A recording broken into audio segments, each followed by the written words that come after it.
जय जय कपालिनी जगत वंदिनी भैरवी माता दुर्गे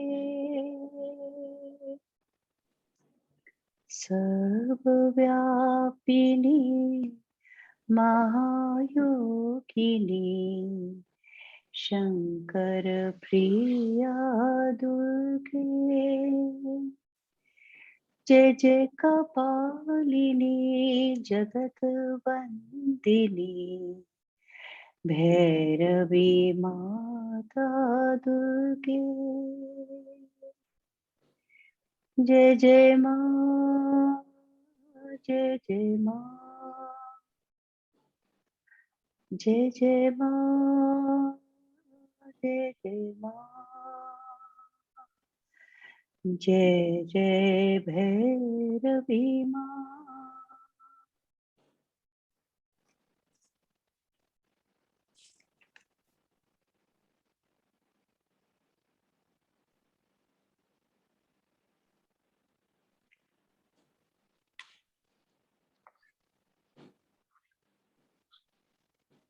देवी माँ की असीम कृपा से आज हम इस त्रिपुरा रहस्य के लास्ट सेशन में पहुंच चुके हैं और ये सब प्रभु की गुरु की कृपा से होता है और आप सबके प्रेम से होता है।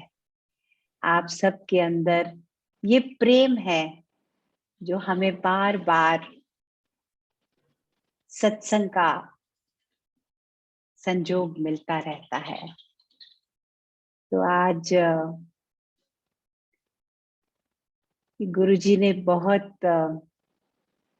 गुरुजी के प्रति भी बहुत आभारी हैं जिन्होंने हमें प्रोत्साहित किया कि हम सब त्रिपुरा रहस्य सुने। और पिछले सप्ताह हमने देखा कैसे हेमांगद रुक्मांगद के छोटे भाई ज्ञान में पूरी तरह से स्थिर थे और उनके और उस ब्रह्म राक्षस के बीच में एक सुंदर संवाद सुना जो पूरी तरह से हृदय में प्रकाश डालने की उसमें शक्ति है उस संवाद में।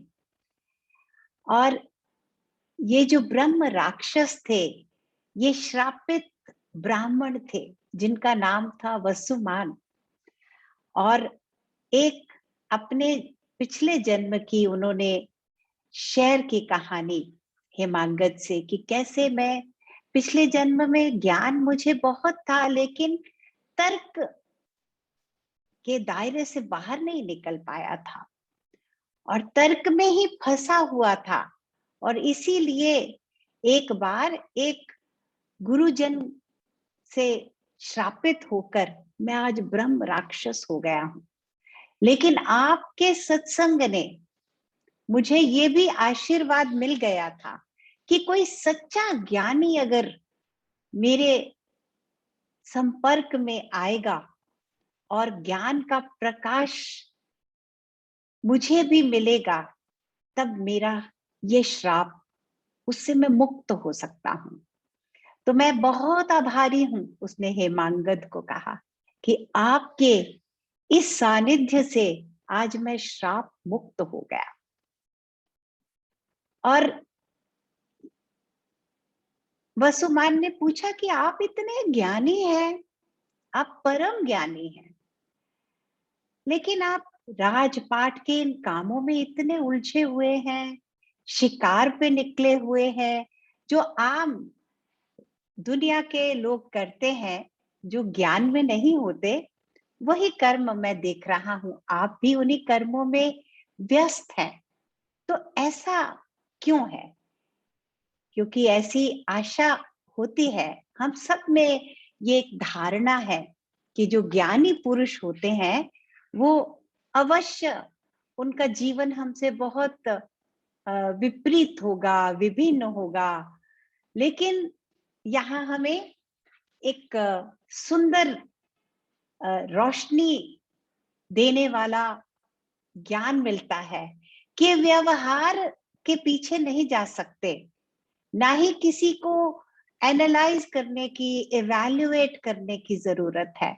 पिछले सप्ताह भी देखा था कि दत्तात्रेय जी ने बार बार यही समझाया परशुराम को कि मैं तुम्हें ज्ञानियों के लक्षण इसलिए नहीं सुना रहा कि तुम और लोगों को एक अपने मापदंड से उनको देखो, उनको इवैल्यूएट करो।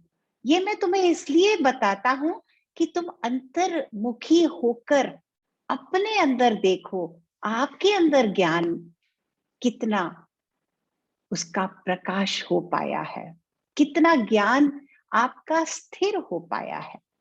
तो जब वसुमान ने हेमांगद से ये प्रश्न किया कि इतने बड़े ज्ञानी होकर भी आप ऐसे दुनियादारी के कामों में व्यस्त कैसे रह सकते हैं, क्यों नहीं आप इन काम को छोड़कर सब बंधनों से मुक्त रहते, आप तो ज्ञानी हैं। तब हेमांगद ने कहा कि आप अभी भी पूरी तरह से आत्मा के प्रकाश को नहीं देख पाए हैं। आत्मा जो है, जब उसका प्रकाश किसी के जीवन में उतर आता है तो उसके लिए व्यवहार में और न कर्म करना एक ही है। समाधि और दुनिया के व्यवहार उसकी दृष्टि में एक हो जाते हैं।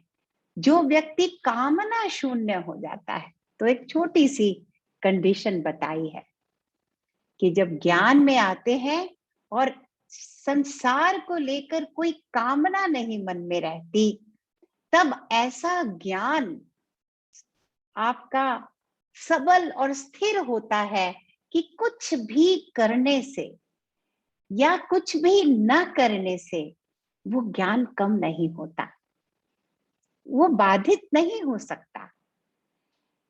तो हेमांगद ने कहा फिर ऐसे ज्ञान का क्या लाभ जो कुछ भी कर्म करने से चला जाएगा।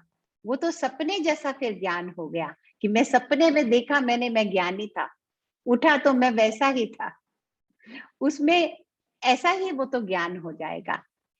तो ज्ञान जो है जब जीवन में उतर आता है तो करो कुछ, बहुत सारे कर्म करो, कुछ भी ना करो।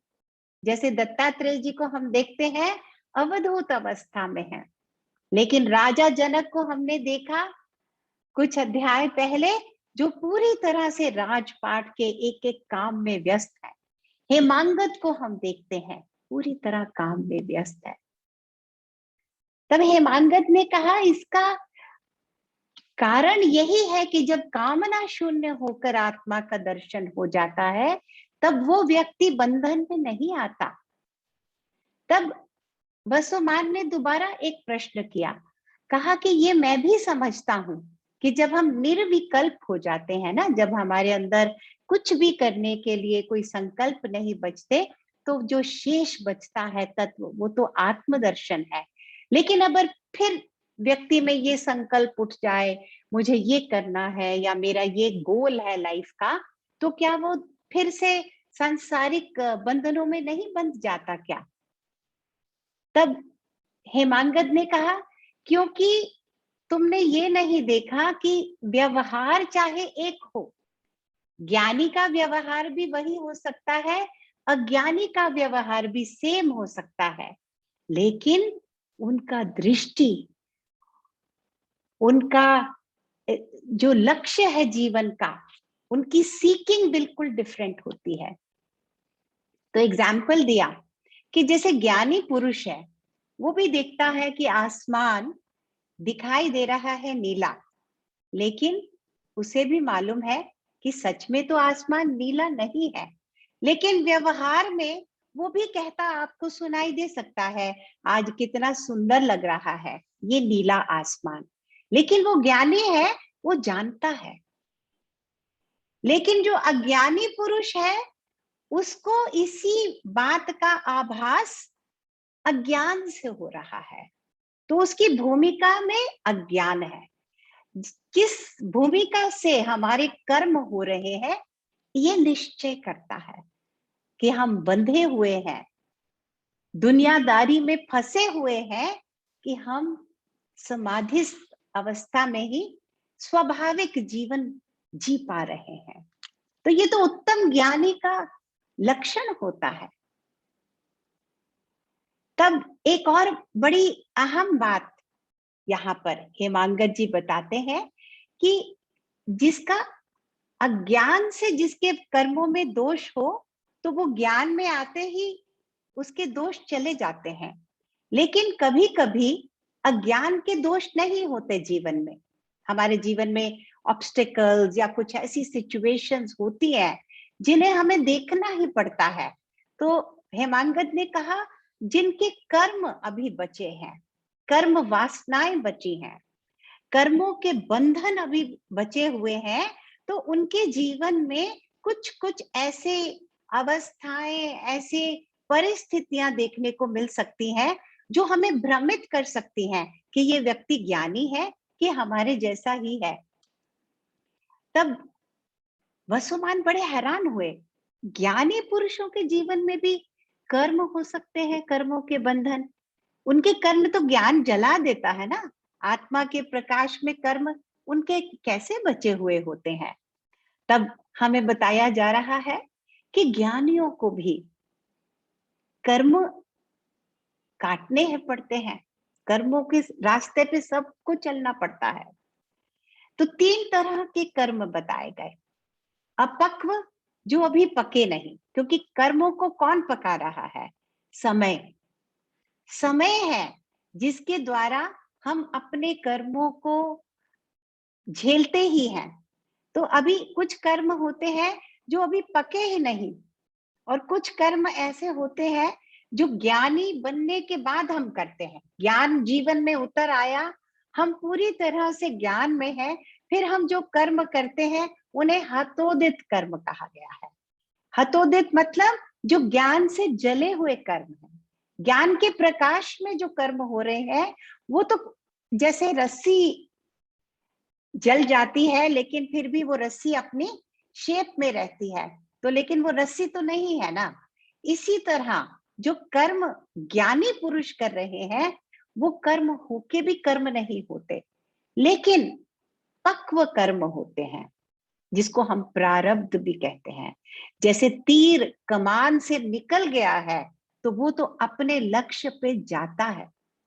तो जो कर्म हमारे प्रारब्ध कर्म होते हैं, चाहे वो ज्ञानी है चाहे वो ज्ञानी है, वो कर्म तो अपना फल दिखाते हैं। लेकिन फल दिखाते हुए भी अज्ञानी को तो पूरा फल अनुभव में आता है, उसे सारे सुख और दुख पूरी तरह से अनुभव में आते हैं अपने कर्मों के। लेकिन जो मंद ज्ञानी भी होता है, थोड़ा ज्ञानी, थोड़ा ज्ञानी मतलब कैसा, सोचो। हाँ, कभी सत्संग में बैठे हुए हैं, ज्ञान की चर्चा कर रहे हैं, सुन रहे हैं, तो पूरी तरह से उस भाव में, उस भाव को पकड़े हुए, लेकिन फिर जीवन जब जीने लगते हैं ना, तो फिर वैसा ही दुनिया का अनुभव, अटैचमेंट्स का अनुभव, लैक का फीलिंग, ये मंद ज्ञानियों के लक्षण होते हैं। तो हेमांगत जी ने कहा, जो मंद ज्ञानी होते हैं उन्हें भी अपने प्रारब्ध कर्मों को अनुभव थोड़ा थोड़ा करना पड़ता है, लेकिन फिर भी उनके अंदर एक ज्ञान की जो रोशनी है, उसके कारण वो बंधन में नहीं पड़ते, केवल उन्हें भोगते हैं। और जो मध्यम श्रेणी के ज्ञानी हैं, अब अपने को श्रेणी बताओ अपनी अपनी, हम कौन सी श्रेणी में है। और जो मध्यम श्रेणी के ज्ञानी हैं, उन्हें कैसा अनुभव होता है अपने कर्मों के फलों का?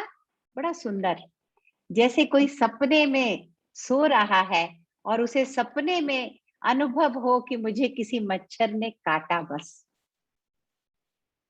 एक पल की चुभन, वो भी कैसी, जैसे मुझे सपने में अनुभव हुई है, सच में नहीं अनुभव हुआ। ऐसे मध्यम श्रेणी के ज्ञानियों को अपने कर्मों के भोग भोगते हुए आगे बढ़ते हैं। और जो उत्तम श्रेणी के ज्ञानी होते हैं वो पूरी तरह से एम्ब्रेस करते हैं वो कर्म फल को ऐसे देखते हैं सामने, उसका सामना करते हैं और उनको निभाते हैं, उस जीवन को जीते हैं, लेकिन उनकी समाधि टूटती नहीं। वो हर चीज को अपना लेते हैं। तेरा पाना मीठा लगे, गुरु नानक देव जी कहते हैं कि तूने जो मेरे भाग्य में लिखा है वो बहुत मीठा लगता है मुझे, मुझे उससे कुछ भी भागने की, कहीं छुपने की जरूरत नहीं। ऐसा है। तो सच में हेमांगद ने कहा, जैसे कोई नाटक करता है ना, नाटक करते समय कोई अच्छा बन जाता है, कोई बुरा बन जाता है, और बहुत अच्छा एक्टर है, बहुत अच्छी एक्टिंग करता है, लेकिन अंदर क्या है? सब खाली। उसके अंदर उस कैरेक्टर का कोई ट्रेस भी नहीं है। ऐसे ही जो ज्ञानी पुरुष होते हैं, उनके अंदर कर्मों के भोग का कोई ट्रेस भी नहीं आपको मिलेगा। ये उनके ज्ञान की शक्ति का, उसकी महिमा है ज्ञान की। हमारे अंदर जो अधम ज्ञानी होते हैं ना, जो अभी पूरे नहीं पके, उनके लिए भी हेमांगद ने कहा कि आप देखो, उनका कर्म फल का जो एक साइकिल होता है वो बार बार टूटने लगता है। ये बड़ी सुंदर बात है, इसको कैच करना है हम सबको, कि जब जब हम ज्ञान के साथ होंगे, जब जब ज्ञान की चर्चा करेंगे, ज्ञान की बातें सुनेंगे, और उसके ऊपर हमारा मन चिंतन कर रहा होगा, तो जो कर्मों का फल हमारी ओर आ रहा होता है वो टूटने लगता है। वो धागे टूटने लगते हैं, कमजोर पड़ने लगते हैं। तो ये दशा तो किसकी है? जो बहुत औसत दर्जे का अधम ज्ञानी पुरुष है। और जब जब वो ज्ञान की दृष्टि में आता है, जब जब ज्ञान की वासनाएं उसके मन में आती है, वो वासना इतनी स्ट्रांग होती है कि वो दुनियादारी की दूसरी वासनाओं को कमजोर करती जाती हैं, कमजोर करती जाती है। तो इसीलिए बंधन नहीं है उसको भी। ना मध्यम श्रेणी के ज्ञानी को बंधन है, ना उत्तम श्रेणी के ज्ञानी को बंधन है। वहां तो बंधन की संभावना ही नहीं है, क्योंकि वो जो भी कर्म आते जा रहे हैं वो जलते जा रहे हैं। ये ज्ञान की महिमा है। जैसे हमने, मुझे याद आ रहा है वो रामायण का प्रसंग, जहां सीता जी को लक्ष्मण जी जब छोड़ के गए कुटिया में, तो चारों तरफ एक लक्ष्मण रेखा डाली। कहा कि इस लक्ष्मण रेखा को रावण क्रॉस नहीं कर सकता। वो उनकी ज्ञान की, तपस्या की, समाधि की रेखा थी। उसके अंदर इतनी शक्ति है कि कोई नेगेटिविटी उसके पास आएगी तो वो डिसॉल्व हो जाएगी, जल जाएगी।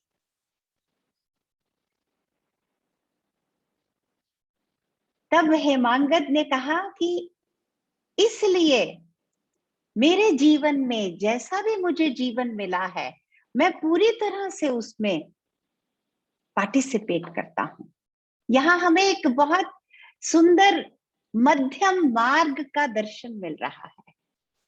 कहीं कुछ भी नहीं करने की जरूरत। जो सिचुएशन में आज हम हैं, उसी सिचुएशन में निकलते हुए ही हम आगे बढ़ेंगे। उस सिचुएशन को छोड़ने की कोई आवश्यकता नहीं।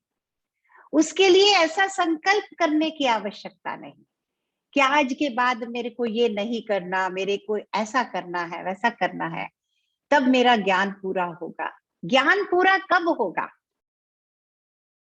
जब कामना शून्य हो जाएंगे, उसी पल, जब यहां किसी चीज की कामना नहीं रह जाएगी, जब अनुभव में आ जाएगा कि सब जगह तो उसी आत्मा का ही प्रकाश है,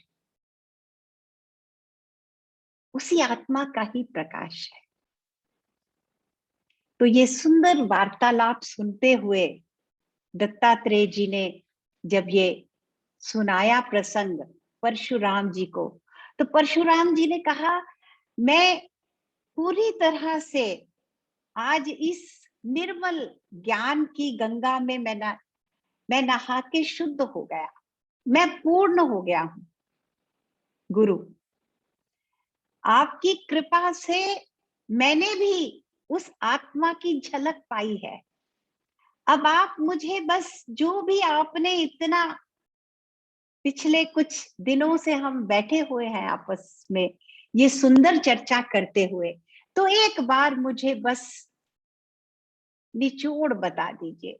क्या हम सब भी चाहते हैं ना कि अभी तक जितना भी त्रिपुरा रहस्य में जितने भी हमारे सेशंस हुए, तो उसका एक going back, taking back with us, we need to have something, no, like a capsule dose.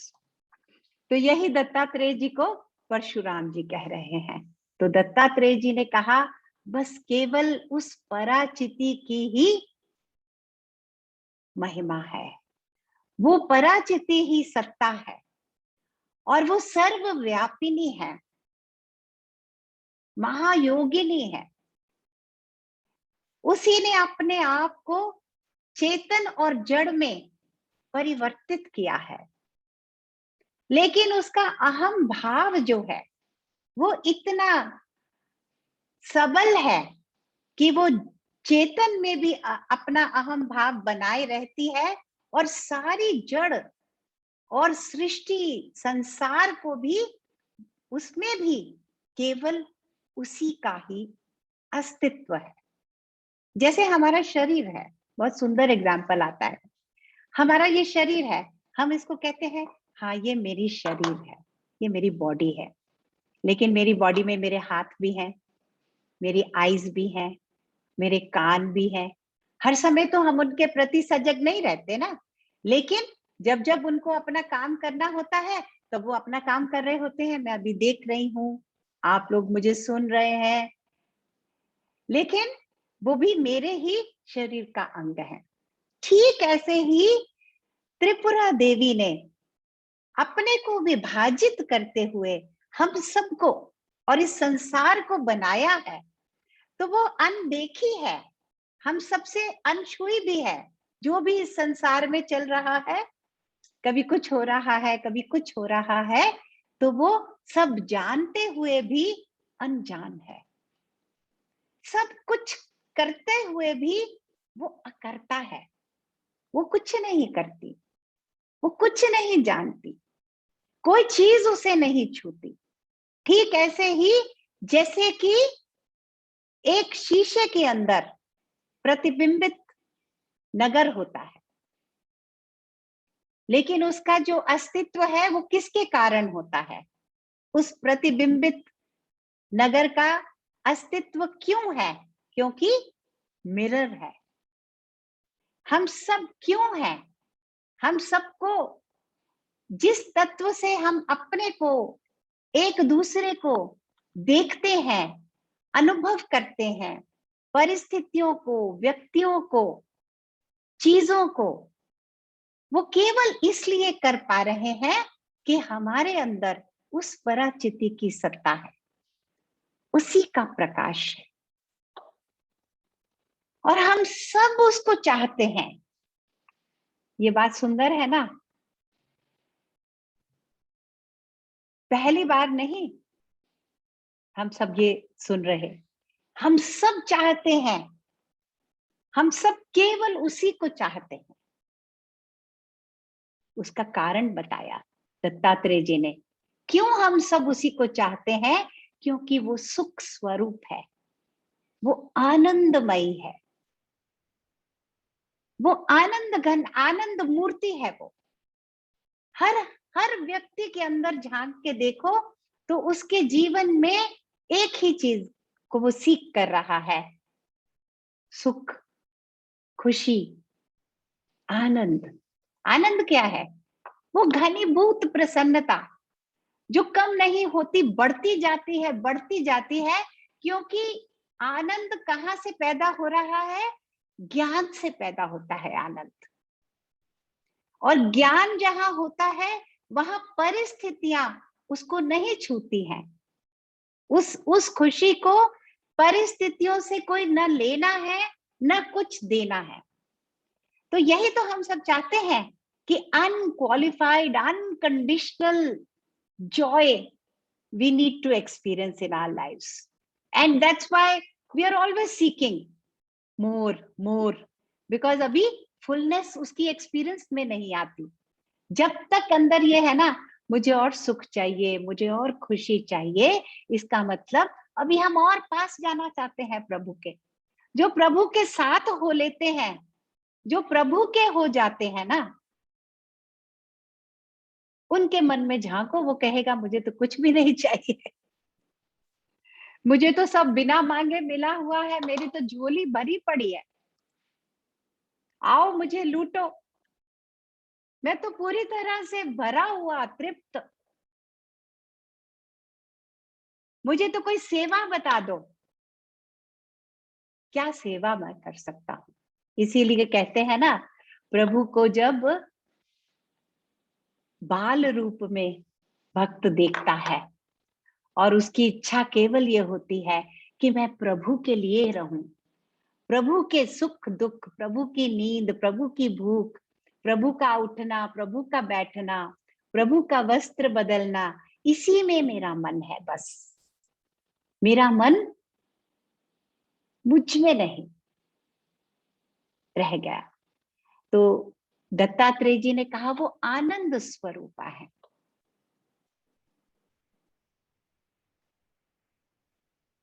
और ये सुंदर ज्ञान, दत्तात्रेय जी कहते हैं, ये सुंदर ज्ञान, इतना इसके अंदर इतनी शक्ति है कि इसको जो कोई एक बार भी सुन लेता है वो मंद ज्ञानी नहीं रहता। मंद ज्ञानी से प्रोग्रेस हो जाएगी,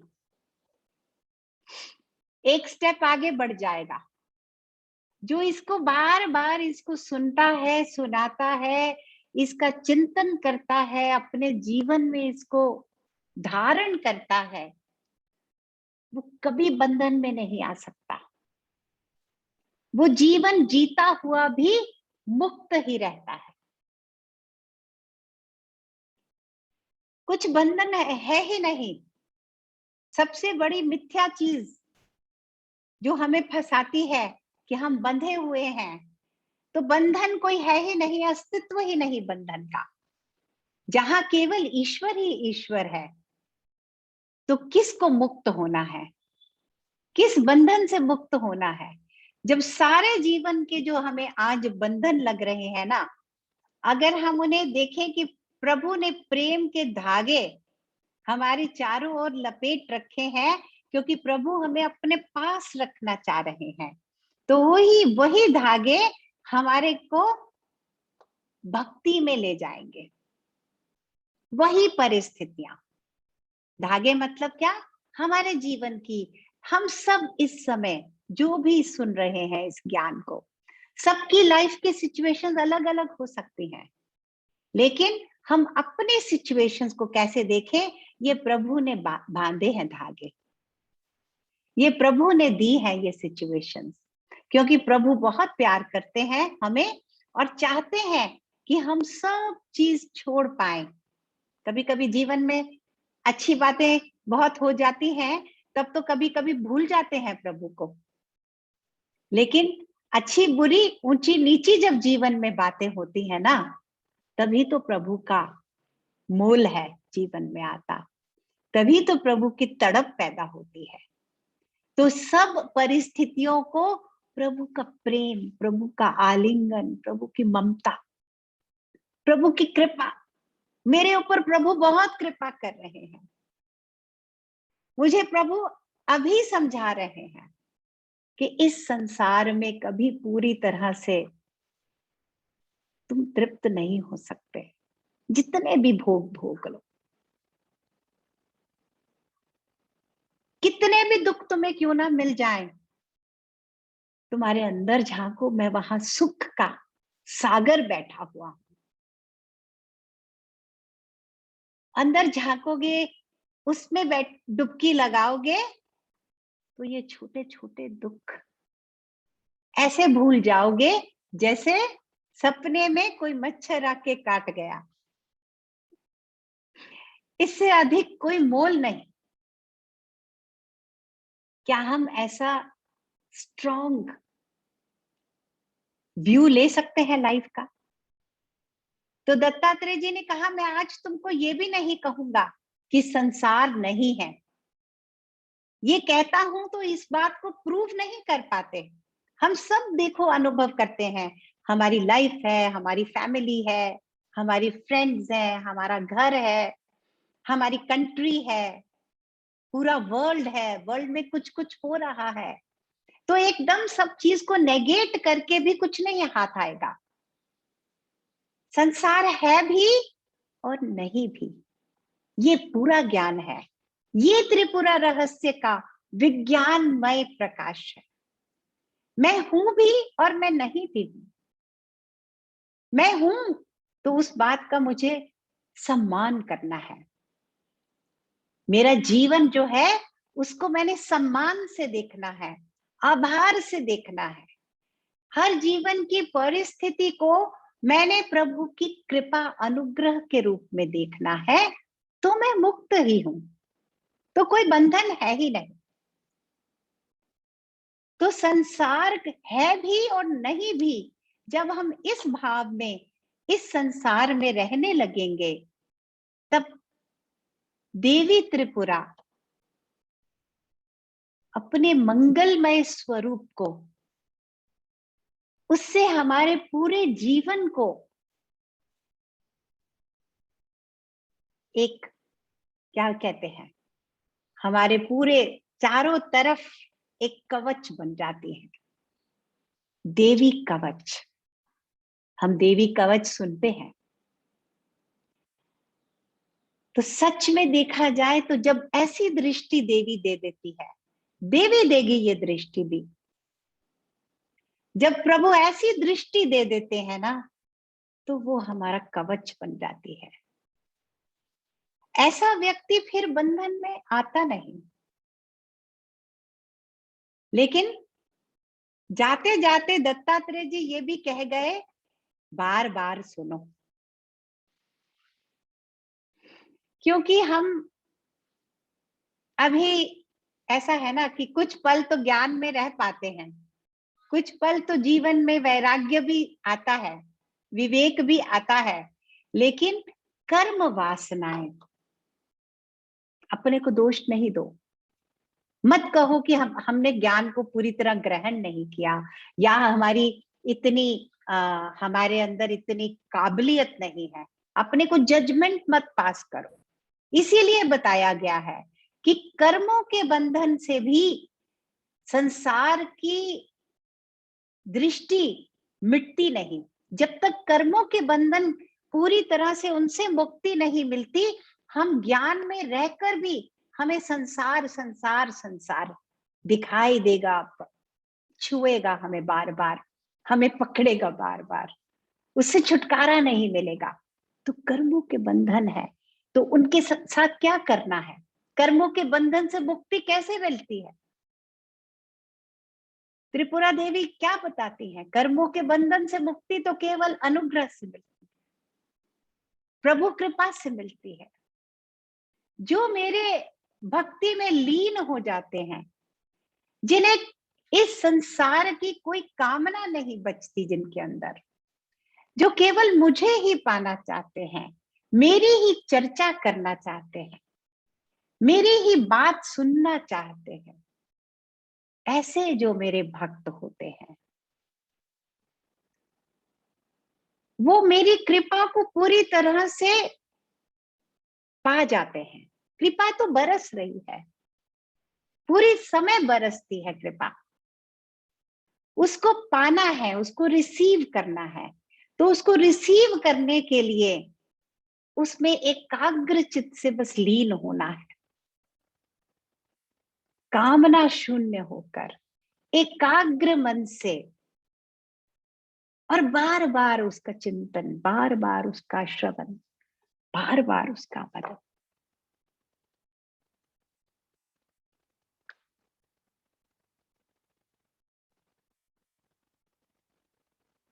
और अंत में तो निर्मल से निर्मल, सुंदर से सुंदर ज्ञान तो यही है कि यहाँ कोई और है ही नहीं, उसके सिवा कुछ और है ही नहीं, तो कोई ऐसी बंधन नहीं, कोई मोक्ष नहीं।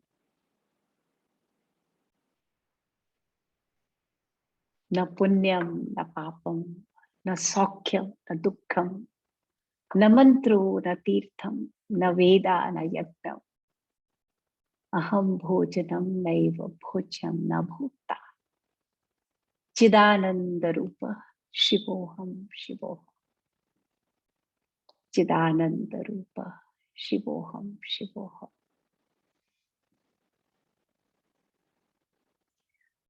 ओम असतो मा सद्गमय, तमसो मा ज्योतिर्गमय, मृत्युर्मामृतंगमय।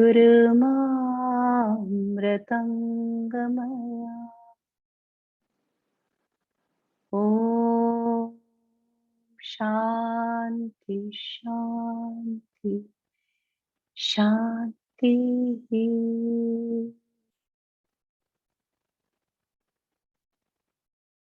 लोका समस्ता सुखिनो भवन्तु।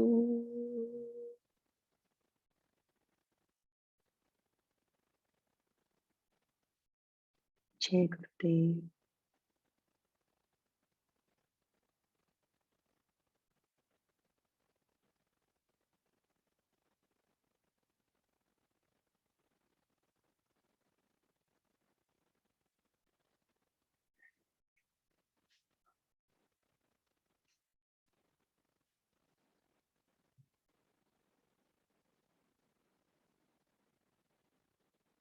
So if somebody has a question, we can see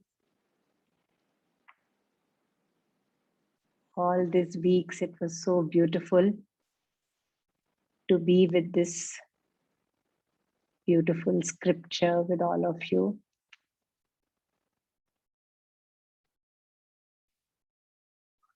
Reva ji, can we have a bhajan?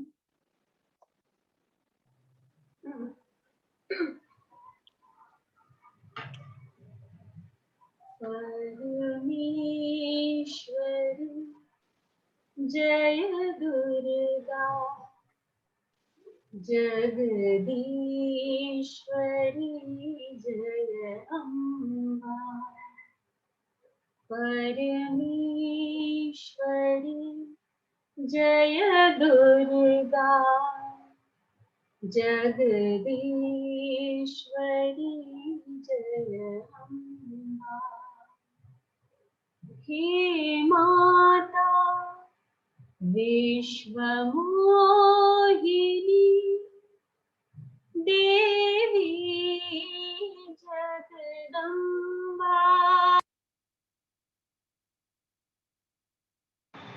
विश्वमोहिनी देवी जगदम्बा।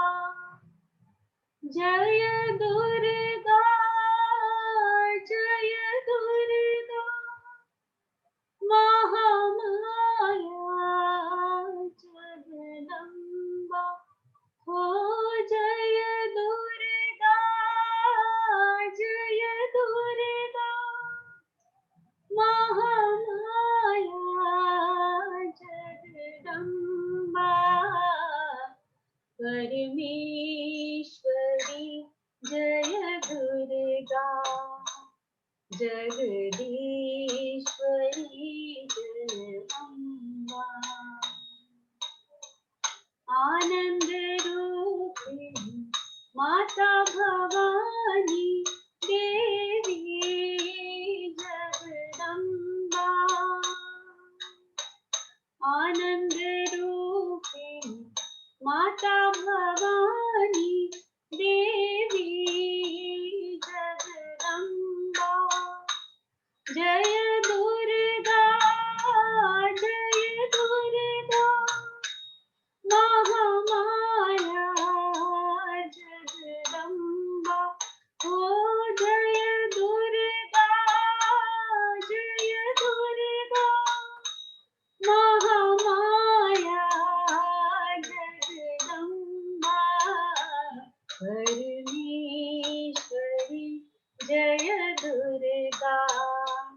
जगदीश्वरी जगदम्बा, जय दुर्गा महामाया जगदम्बा, महामाया जगदम्बा, महामाया जगदम्बा।